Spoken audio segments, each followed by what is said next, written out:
ಬೆಂಗಳೂರಿನಲ್ಲಿ ರಿಹ್ಯಾಬ್ ಸೆಂಟರ್ನಲ್ಲಿದ್ದ ವ್ಯಕ್ತಿ ಅನುಮಾನಾಸ್ಪದವಾಗಿ ಸಾವಿಗೀಡಾಗಿದ್ದು ಕುಟುಂಬಸ್ಥರು ಇದರಿಂದ ಆಕ್ರೋಶ ವ್ಯಕ್ತಪಡಿಸಿದ್ದಾರೆ.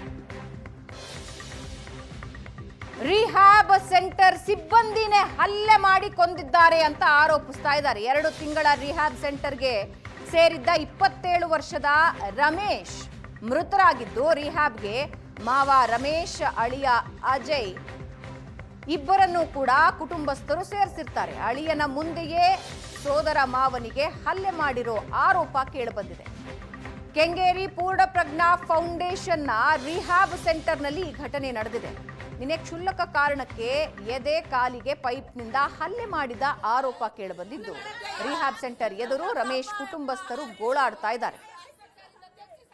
ಎದೆ ನೋವಿನಿಂದ ರಮೇಶ್ ಸಾವಾಗಿದೆ ಅಂತ ರಿಹ್ಯಾಬ್ ಸೆಂಟರ್ ಸಿಬ್ಬಂದಿ ಹೇಳ್ತಾ ಇದ್ದಾರೆ.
ಬಂದ್ರೆ ಎಲ್ಲರೂ ಬರ್ತಾರೆ. ಹೋಗ್ರಪ್ಪ, ಜನ ಜಾಸ್ತಿ ಇದ್ದಾರೆ.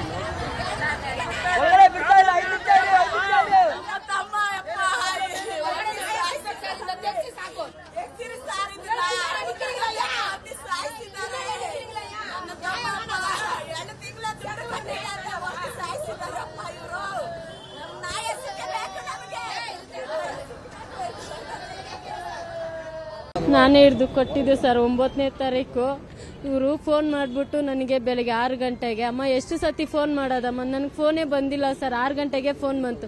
ಈ ಥರ ಇಮಿಡಿಯೇಟ್ ಆಗಿ ಇಲ್ಲಿ ಆಸ್ಪತ್ರೆಗೆ ಬಾರಮ್ಮ, ರಾಜರಾಜೇಶ್ವರಿ ಆಸ್ಪತ್ರೆಗೆ ಬನ್ನಿ ಅಂದರು ಸರ್. ನಾನು ಏನಾಯ್ತು ಸರ್ ಅಂದೆ. ಇಲ್ಲಮ್ಮ ತಲೆನೋವಂತೆ, ಬಾರಮ್ಮ ಅಡ್ಮಿಟ್ ಮಾಡಿದ್ದೀನಿ ಅಂದರು ಸರ್. ಸರ್ ಇಲ್ಲ ಬರ್ತೀನಿ ಇರಿ ಸರ್ ಅಂತಂದೆ. ಆಮೇಲೆ ಒಂದು ಸ್ವಲ್ಪ ಆಟ ಹತ್ತುತ್ತಾ ಇದ್ದೀನಿ, ಬೇಗ ಬಾರಮ್ಮ, ತುಂಬ ಸೀರಿಯಸ್ ಆಗಿದ್ದಾರೆ ಅಂದರು ಸರ್. ಆಮೇಲೆ ನೋಡಿದ್ರೆ ಮುಕ್ಕಾಲ್ ಭಾಗ ಬಂದ್ಬಿಟ್ಟಿದ್ದೀನಿ. ಇಲ್ಲಮ್ಮ ಡೆಡ್ ಆಗ್ಬಿಟ್ಟಿದ್ದಾರೆ, ನಿಮ್ಮವ್ರಿಗೆಲ್ಲ ಹೇಳಿ ಅಂತ ಹೇಳ್ತಾ ಇದ್ದಾರೆ ಸರ್. ಇವರು ದುಡ್ಡಿಗೆ ತುಂಬಾ ಟಾರ್ಚರ್ ಕೊಡ್ತಾರೆ ಸರ್. ಫೋನ್ ಮಾಡ್ಬಿಟ್ಟು ನನಗೆ ದುಡ್ಡು ಕಳ್ಸಿ ಅಮ್ಮ ಅಂತಾರೆ ಸರ್. ಸರ್ ಒಂದ್ ಸ್ವಲ್ಪ ಪ್ರಾಬ್ಲಮ್ ಅಲ್ಲಿ ಇದ್ದೀನಿ, ಕಲಿಸ್ತೀನಿ ಅಂದ್ರೆ ಅರ್ಥನೇ ಮಾಡ್ಕೊಳ್ತಾ ಇಲ್ಲ ಸರ್. ಅವ್ರ ಹೆಂಡತಿ ಮಕ್ಳು ಇವಾಗ ಬೀದಿಗೆ ಬಂದ್ಬಿಟ್ರು ಸರ್. ಎಲ್ಲ ನ್ಯಾಯ ಕೊಡ್ಸ್ಬೇಕು, ಅವ್ರಿಗೆ ಯಾವ್ದ ಶಿಕ್ಷೆ ಮಾಡಿ ಸರ್. ನಮ್ಮ ತಮ್ಮನಿಗೆ ಆಗಿರೋದು, ಇದಕ್ ಮೇಲೆ ಯಾರಿಗೂ ಯಾವತ್ತೂ ಆಗ್ಬಾರ್ದು ಸರ್. ನಮ್ಮ ತಮ್ಮ ಈ ತರ ಆಗಿದ್ದಾನೆ ಸರ್. ಸರ್ ಇಲ್ಲಿ ಏನಾಯ್ತದೆ ಅಂದರೆ ರಿಯಾಬಲ್ಲಿ ತುಂಬ ಕಾಟ ಕೊಡ್ತಾವ್ರೆ. ಈ ಅಪ್ಪ ಸುಮ್ಮನೆ ಎದೆ ನೋವು ಅಂತ ಹೇಳಿದಕ್ಕೆ ನಾಟಕ ಮಾಡ್ತೀನಿ ಅಂತ ಎದೆ ಮೇಲೇ ಒದ್ದಿದ್ದು. ಕ್ಯಾಮ್ರಾ ಆಫ್ ಮಾಡಿಬಿಟ್ಟು ಬಂದು ಎದೆ ಮೇಲೇ ಒದ್ಬಿಟ್ಟು ನಮ್ಮನ್ನು ನಾಟಕ ಮಾಡ್ತಾ ಇದೆಯಾ, ಡೌ ಮಾಡ್ತಾ ಇದೆಯಾ, ಹಂಗಿಂಗೆ ಅಂತ. ನೈಟೆಲ್ಲ ನನಗೆ ನಿದ್ದೆನೇ ಮಾಡೋಕ್ಕೆ ಬಿಟ್ಟಿಲ್ಲ. ಆ ಅಪ್ಪ ನಮ್ಮ ಚಿಕ್ಕಪ್ಪನೇ. ಒಂದೇ ಜಾಗದಲ್ಲಿ ಇದ್ದೀವಿ ನಾವು 5 ಜನ ಏರಿಯಾದವರು. ನಮ್ಮ ಏರಿಯಾದವ್ರನ್ನ ರಿಹ್ಯಾಬ್ ಸೆಂಟರ್ ಸಿಬ್ಬಂದಿಯ ವಿರುದ್ಧ ಕ್ರಮಕ್ಕೆ ಕುಟುಂಬಸ್ಥರು ಆಗ್ರಹಿಸಿದ್ದಾರೆ. ಈ ವೇಳೆ ಬೇರೆ ಕಾರ್ಯಕ್ರಮಕ್ಕೆ ಅಲ್ಲಿಗೆ ಬಂದಿದ್ದ ಕೇಂದ್ರ ಸಚಿವೆ ಶೋಭಾ ಕರಂದ್ಲಾಜೆ ರಮೇಶ್ ಕುಟುಂಬಸ್ಥರಿಂದ ಶೋಭಾ ಕರಂದ್ಲಾಜೆಗೆ ನ್ಯಾಯಕ್ಕಾಗಿ ಮನವಿ ಸಲ್ಲಿಸಿದ್ದಾರೆ. ಪೊಲೀಸರ ಕರೆದು ಕೇಸ್ನ ತನಿಖೆ ಮಾಡೋದಕ್ಕೆ ಕೇಂದ್ರ ಸಚಿವೆ ಸೂಚಿಸಿದ್ದಾರೆ. ರಿಹ್ಯಾಬ್ ಸೆಂಟರ್ ಸಿಬ್ಬಂದಿ ಕೊಂದಿದ್ದಾರೆ ಅಂತ ಕುಟುಂಬಸ್ಥರು ಕಣ್ಣೀರು ಹಾಕಿದ್ರು.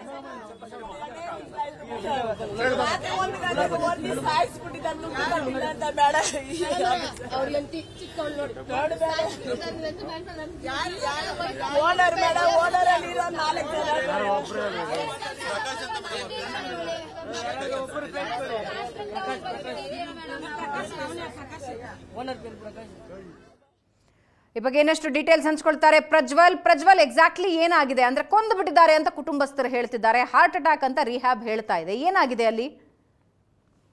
ಭವನ, ಈ ವ್ಯಕ್ತಿ ರಮೇಶ್ ಅನ್ನುವಂತ ವ್ಯಕ್ತಿಯನ್ನ 2 ತಿಂಗಳ ಹಿಂದೆ ರಿಹ್ಯಾಬ್ ಸೆಂಟರ್ಗೆ ಸೇರಿಸಲಾಗಿತ್ತು. ಅವರೊಂದಿಗೆ ಆತನ ಅಳಿಯ ಅಜಯನ್ನ ಕೂಡ ರಿಹ್ಯಾಬ್ ಸೆಂಟರ್ಗೆ ಸೇರಿಸಿರ್ತಾರೆ. ಈ ಸಂದರ್ಭದಲ್ಲಿ 2 ತಿಂಗಳಿಂದ ಅವರು ಅಲ್ಲಿಯೇ ಇರ್ತಾರೆ, ಸರಿಯಾಗಿ ಇದ್ರು ಅನ್ನುವಂತ ಒಂದು ಮಾಹಿತಿಯನ್ನ ಈಗ ಕುಟುಂಬಸ್ಥರು ಕೂಡ ಕೊಡ್ತಾ ಇರುವಂತದ್ದು. ಆದ್ರೆ ಏಕಾಏಕಿ ಕರೆಯನ್ನ ಮಾಡಿ ನಿಮ್ಮ ರಮೇಶ್ ಅವರಿಗೆ ಎದೆನೋವು ಪ್ರಾರಂಭ ಆಗಿದೆ, ಅವ್ರು ನಾವು ಆಸ್ಪತ್ರೆಗೆ ಕರೆದುಕೊಂಡು ಹೋಗ್ತಾ ಇದ್ದೀವಿ ಅನ್ನುವಂತ ಒಂದು ಮಾಹಿತಿಯನ್ನ ರಿಹ್ಯಾಬ್ ಸೆಂಟರ್ನವರು ಕೊಡ್ತಾರಂತೆ. ತಕ್ಷಣ ಕುಟುಂಬಸ್ಥರು ಕೂಡ ಆಸ್ಪತ್ರೆಗೆ ಬರಬೇಕು ಅಂತ ಹೇಳಿ ಹೊರಡುವಂತ ಸಂದರ್ಭದಲ್ಲಿ ಮತ್ತೆ ಕರೆಯನ್ನ ಮಾಡಿ ಅವರು ಮಾರ್ಗ ಮಧ್ಯದಲ್ಲಿ ಸಾವನ್ನಪ್ಪಿದ್ದಾರೆ ಅನ್ನುವಂತ ಒಂದು ವಿಚಾರವನ್ನ ಕೂಡ ಹೇಳಿದ್ರು ಅನ್ನುವಂತ ಒಂದು ಮಾತನ್ನ ಕುಟುಂಬಸ್ಥರು ಕೂಡ ಹೇಳ್ತಾ ಇರುವಂತದ್ದು. ಅದರಲ್ಲಿ ಅಜಯ್ ಒಂದು ಆರೋಪವನ್ನ ಮಾಡ್ತಾ ಇದ್ದಾರೆ, ನನ್ನೊಂದಿಗೆ ಅವರು ಇದೇ ಒಂದು ರಿಹ್ಯಾಬ್ ನಲ್ಲೇ ಇದ್ರು, ಈ ಸಂದರ್ಭದಲ್ಲಿ ಅವರು ಎದೆನೋವು ಅಂತ ಹೇಳ್ತಾರೆ. ಆ ಸಂದರ್ಭದಲ್ಲಿ ರಿಹ್ಯಾಬ್ ನ ಸಿಬ್ಬಂದಿ ಏನಿದ್ದಾರೆ ಅವರ ಎದೆ ಮೇಲೆ ಒದಿತಾರೆ, ಹಾಗೆ ಅವರಿಗೆ ಸಾಕಷ್ಟು ಹಿಂಸೆಯನ್ನ ಕೂಡ ಕೊಟ್ಟಿದ್ರು. ಅದೇ ರೀತಿ ಸರಿಯಾಗಿ ಊಟವನ್ನ ಕೂಡ ಇವರು ಕೊಡ್ತಾ ಇರ್ಲಿಲ್ಲ, ನಮಗೂ ಕೂಡ ಊಟವನ್ನ ಕೊಡ್ತಾ ಇರ್ಲಿಲ್ಲ ಅನ್ನುವಂತ ಒಂದು ಆರೋಪವನ್ನ ಕೂಡ ಮಾಡಿರುವಂತದ್ದು. ಸಿಬ್ಬಂದಿಯ ಹಲ್ಲೆಯಿಂದಲೇ ಅವರು ಸಾವನ್ನಪ್ಪಿದ್ದಾರೆ ಅನ್ನುವಂತ ಒಂದು ಆರೋಪವನ್ನ ಈಗ ಅವರ ಅಳಿಯ ಮಾಡ್ತಾ ಇರುವಂತದ್ದು. ಈ ನಿಟ್ಟಿನಲ್ಲಿ ಕೆಂಗೇರಿ ಪೊಲೀಸ್ ಠಾಣೆಯಲ್ಲಿ ಈಗ ಪ್ರಕರಣ ಕೂಡ ದಾಖಲಾಗಿದೆ. ಅವರ ಕುಟುಂಬಸ್ಥರು ಕೂಡ ನ್ಯಾಯಕ್ಕೆ ಆಗ್ರಹಿಸ್ತಾ ಇದ್ದಾರೆ. ಅಂದ್ರೆ ಇಲ್ಲಿ ಸಿಬ್ಬಂದಿಗಳು ಏನು ರಿಹ್ಯಾಬ್ ಸೆಂಟರ್ ನ ಸಿಬ್ಬಂದಿಗಳೇನಿದ್ದಾರೆ ಅವ್ರು ಬೇರೆ ಒಂದು ವಿಚಾರವನ್ನ ಹೇಳ್ತಿದ್ರೆ, ಅವ್ರು ಹೇಳ್ತಾ ಇರುವಂತದ್ದು ಇವರಿಗೆ ಹಾರ್ಟ್ ಅಟ್ಯಾಕ್ ಆಗಿದೆ ಅನ್ನುವಂತ ಒಂದು ಮಾತನ್ನ ಹೇಳ್ತಾ ಇರುವಂತದ್ದು. ಆದ್ರೆ ಕುಟುಂಬಸ್ಥರು ಇಲ್ಲ, ಇವರು ಕೊಲೆಯನ್ನ ಮಾಡಿದ್ದಾರೆ ಅನ್ನುವಂತ ಒಂದು ಆರೋಪವನ್ನ ಕೂಡ ಮಾಡ್ತಾ ಇರುವಂತದ್ದು. ಸದ್ಯ ಪೊಲೀಸರು ಕೂಡ ಪ್ರಕರಣವನ್ನು ದಾಖಲಿಸಿಕೊಂಡು ತನಿಖೆಯನ್ನ ಕೂಡ ಮಾಡ್ತಾ ಇರುವಂತದ್ದು. ಯಾವ ರೀತಿಯಲ್ಲಿ ಸಾವಾಗಿದೆ ಅನ್ನೋದ್ರ ಬಗ್ಗೆ ಇನ್ನು ತನಿಖೆ ನಡೀತಾ ಇದೆ. ಮರಣೋತ್ತರ ಪರೀಕ್ಷೆಯ ವರದಿ ಬಂದ ನಂತರದಲ್ಲಿ ಈ ಒಂದು ವಿಚಾರಕ್ಕೆ ಸ್ಪಷ್ಟನೆ ಸಿಗುತ್ತೆ ಅಂತಾನೆ ಹೇಳ್ಬೋದು. ಈ ಸಂದರ್ಭದಲ್ಲಿ ಕೇಂದ್ರ ಸಚಿವರಾಗಿರುವಂತಹ ಶೋಭಾ ಕರಂದ್ಲಾಜೆ ಅವರು ಕೂಡ ಒಂದು ಕಾರ್ಯಕ್ರಮಕ್ಕೆ ಬಂದಿರ್ತಾರೆ. ಆಗ ಆ ಕುಟುಂಬಸ್ಥರು ಅವರನ್ನ ಭೇಟಿ ಮಾಡ್ತಾರೆ. ಭೇಟಿ ಮಾಡಿ ನ್ಯಾಯಕ್ಕಾಗಿ ಕೂಡ ಆಗ್ರಹಿಸಿರುವಂತಹ ಒಂದು ಘಟನೆ ಏನಿದೆ ಅದು ನಡೆದಿರುವಂತದ್ದು. ಭಾವನಾ, ಧನ್ಯವಾದ ಪ್ರಜ್ವಲ್.